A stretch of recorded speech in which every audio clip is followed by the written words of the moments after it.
नमस्कार मेरे प्यारे बच्चों। हम आपकी कक्षा 4th की पर्यावरण अध्ययन की पुस्तक जो आसपास पुस्तक है उसमें अमृता की कहानी को पढ़ेंगे। इसमें हम अमृता नाम की लड़की के बारे में जानेंगे और जानेंगे कि इस अमृता की कहानी में क्या कहा गया है। तो चलिए पाठ नंबर 4 अमृता की कहानी पढ़ते हैं। यह बात बहुत पुरानी है, करीब 300 साल पुरानी। हाँ, यह किस्सा सच्चा है। अमृता राजस्थान में जोधपुर के पास खेजड़हली गांव में रहने वाली है। जानते हो उस गांव का नाम खेजड़हली क्यों था? उसके गांव में खेजड़ी के बहुत सारे पेड़ थे। गांव के सभी लोग पेड़ पौधों और जानवरों का बहुत ध्यान रखते थे। गांव में बकरियां, हिरन, खरगोश, मोर और ना जाने कितने जानवर बिना किसी डर के घूमते थे। गांव वालों को बुजुर्गों की कही बातें आज भी याद थी। उनका कहना था कि अगर पेड़ हैं तो हम हैं। पेड़ और जानवर हमारे बिना रह सकते हैं, पर हम उनके बिना नहीं रह सकते। अब आपको एक एक्टिविटी करनी है कि भारत का नक्शा देखिए और उसमें से राजस्थान को ढूंढिए, क्योंकि हम कहानी किसकी पढ़ रहे हैं? अमृता की, जो कहाँ पर रहती है? राजस्थान में जोधपुर के पास एक गांव है खेजड़हली गांव। और उसे खेजड़हली क्यों कहा जाता है? क्योंकि वहां पर खेजड़ी के बहुत सारे वृक्ष पाए जाते हैं। अब आप ये चित्र देख रहे हैं। इस चित्र में गांव में होने वाले विभिन्न विभिन्न कार्य दिखाए गए हैं। आसपास पेड़ पौधे दिखाए हैं, पशु पक्षी दिखाए हैं। अमृता के दोस्त। अमृता सुबह सुबह उठकर अपने सारे दोस्त पेड़ों से खुशी से मिलती है। यानी कि उसके दोस्त कौन है? पेड़। अमृता के लिए रोज उनमें से एक पेड़ उस दिन के लिए खास होता है। वह उस पेड़ से लिपटकर उसके कान में धीरे से कहती है, दोस्त, तुम सुंदर और ताकतवर हो। तुम ही हो जो हम सबका ध्यान रखते हो। इसके लिए धन्यवाद। मैं तुमसे बहुत प्यार करती हूँ। तुम अपनी शक्ति मुझे भी दो। अमृता की तरह गांव के दूसरे बच्चों की भी पेड़ों से दोस्ती थी। वे घंटों पेड़ों की छाया में खेलते थे। आप भी कुछ पेड़ों को बहुत पसंद करते होंगे और उन पेड़ों की छाया में खेलते होंगे, क्योंकि पेड़ों से हमें औषधियाँ मिलती हैं, फल मिलते हैं, फूल मिलते हैं, लकड़ी मिलती है, छाया मिलती है, हवा मिलती है ना? तो इसी तरह से हमें पेड़ पौधों को अपना दोस्त बनाना चाहिए और उनकी रक्षा भी करनी चाहिए। क्या तुम्हारे घर के आसपास किसी मैदान या स्कूल के रास्ते में कोई ऐसी जगह है जहाँ पेड़ लगाए गए हैं? तो आपको पता करना है। जैसे कोई पार्क होता है खेलने कूदने के लिए, कोई खेल का मैदान है, कोई स्टेडियम है, तो वहाँ पर पेड़ पौधे लगाए गए हैं। उन्हें वहाँ क्यों लगाया गया है? आप रीज़न पता कीजिए और लिखिए। क्या तुमने किसी को उसकी देखभाल करते हुए देखा है कि उन पेड़ पौधों को कोई पानी डालता है, उनकी साफ़ सफाई करता है, आसपास की जगह को साफ़ सुथरा रखता है? तो उसकी देखभाल कौन करता है? क्या उनमें से किसी पेड़ पर फल लगते हैं? उन्हें कौन खाता है? अगर वहाँ पर फलों वाले पेड़ पौधे हैं, जैसे लीची के हैं, आम के हैं, केले का वृक्ष है, तो आप ये पता कीजिए कि जो वहाँ पर लोग रहते हैं वो उन्हें खाते हैं या जो उनकी रखवाली करते हैं वो उन्हें खाते हैं। ललिता को लगता है कि उसके स्कूल की दीवार के साथ उगे हुए छोटे छोटे पौधे और घास किसी ने लगाए नहीं हैं। क्या तुम भी किसी ऐसी जगह पर गए हो या किसी ऐसी जगह को जानते हो जहाँ घास, छोटे छोटे पौधे और पेड़ अपने आप उग गए हों? आसपास देखिए कि घास हो जाती है आसपास हमारे घरों के, हमारे घर की दीवारों के साथ, है ना? तो उन्हें कोई लगाता नहीं है, वो खुद से उग जाते हैं। और आपको ये पता करना है कि क्या वे अपने आप उगे हैं या पेड़ पौधे किसी ने लगाए हैं। तुम्हें यह क्यों लगता है कि ये पेड़ पौधे अपने आप उग रहे हैं?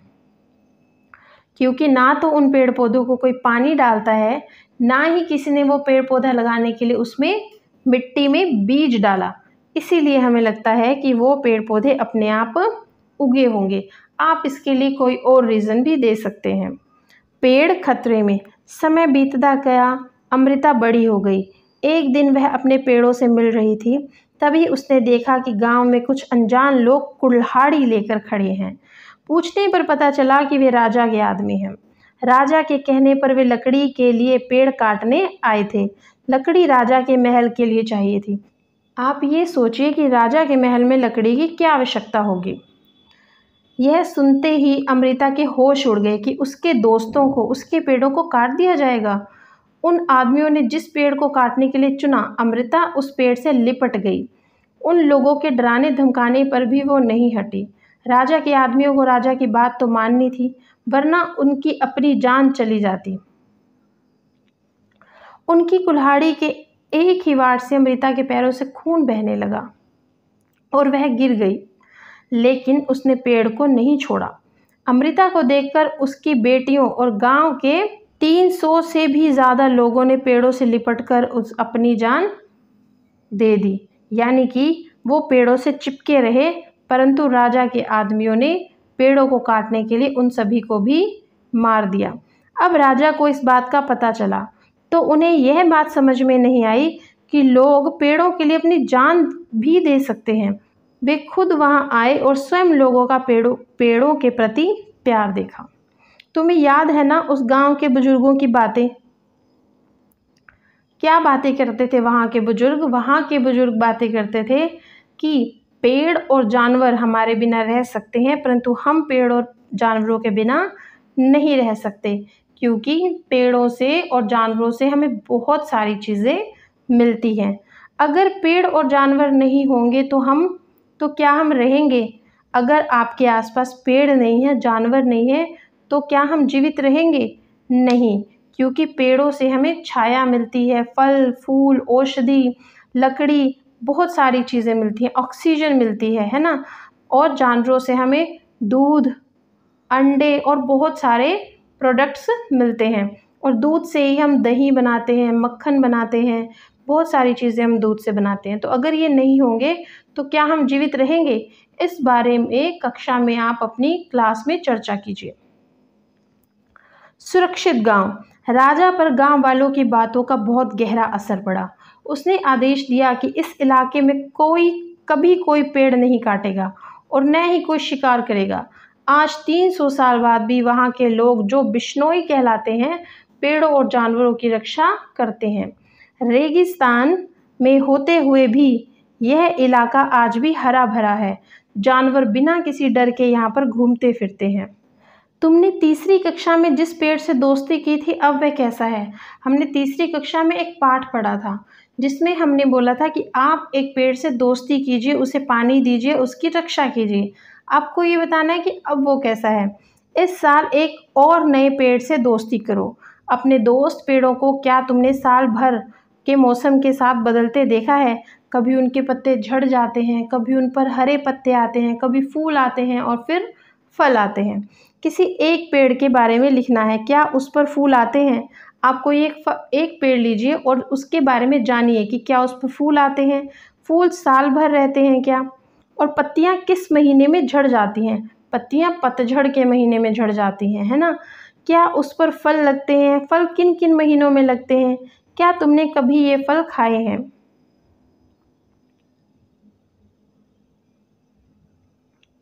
अब आपको यहाँ पर चर्चा करनी है। आप ये चर्चा अपने पेरेंट्स से, दोस्तों से कर सकते हैं। लोग शिकार क्यों करते हैं? लोग जानवरों की खाल यानी कि उनकी चमड़ी, उनकी जो हड्डियां हैं, उनके लिए, उनके मांस के लिए, इन सब चीज़ों के लिए लोग शिकार करते हैं। क्या तुम्हें पता है कि शिकार करने पर सज़ा होती है? शिकार करने पर सज़ा क्यों रखी गई है? क्योंकि अगर शिकार को रोका नहीं जाएगा तो हमारे पर्यावरण का नुकसान होगा और कोई भी जानवर जिंदा नहीं रहेगा। इसीलिए शिकार करने पर सज़ा रखी गई है। अपने दादा दादी से पता करके लिखो कि उनके बचपन में जितनी तरह के पक्षी दिखाई देते थे, क्या उतने ही तरह के आज भी दिखाई देते हैं? आप अपने दादा दादी से पूछिए कि वो कौन कौन से पक्षी देखते थे। क्या आज वो पक्षी आप देख पा रहे हैं? तो वो आपको बताएंगे कि क्या आप भी वो पक्षी देख पा रहे हैं जो आपके दादा दादी ने देखे हैं।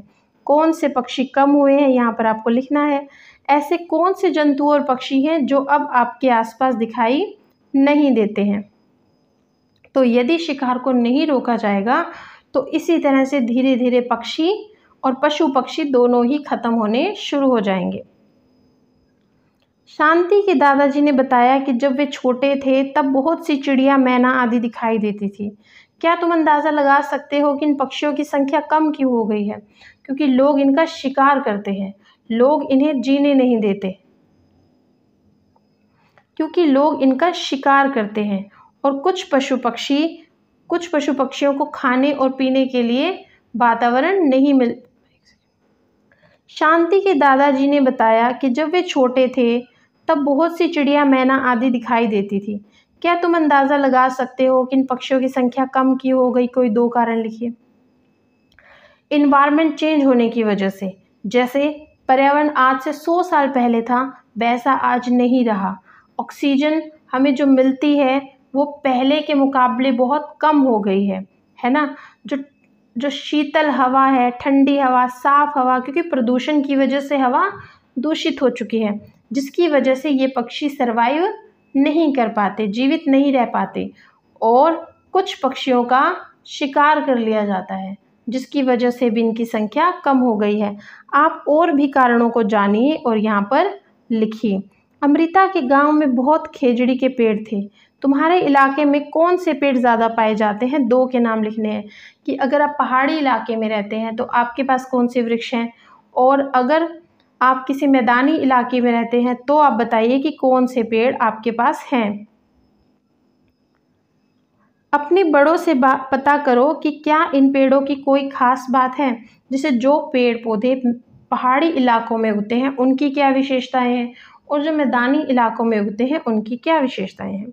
खेजड़ी, अब हम जानते हैं खेजड़ी के बारे में, ये सब चीज़ें हमें पता होनी चाहिए। और जो कैंडिडेट CTET का एग्ज़ाम की प्रिपरेशन करते हैं उन्हें EVS 3rd से लेकर 5th तक की EVS पढ़नी होती है, जिसमें से 30 मार्क्स का जो सेक्शन है वो आता है, तो वो इन्हीं में से बनता है। जैसे कि हम पढ़ें, खेजड़ी, यह पेड़ रेगिस्तान इलाके में खूब पाया जाता है, इसे ज़्यादा पानी की ज़रूरत नहीं होती, इसीलिए रेगिस्तान इलाके में खेजड़ी उगता है, क्योंकि वहाँ पर पानी की कमी भी होती है, तो और उस पौधे को ज़्यादा पानी चाहिए नहीं होता।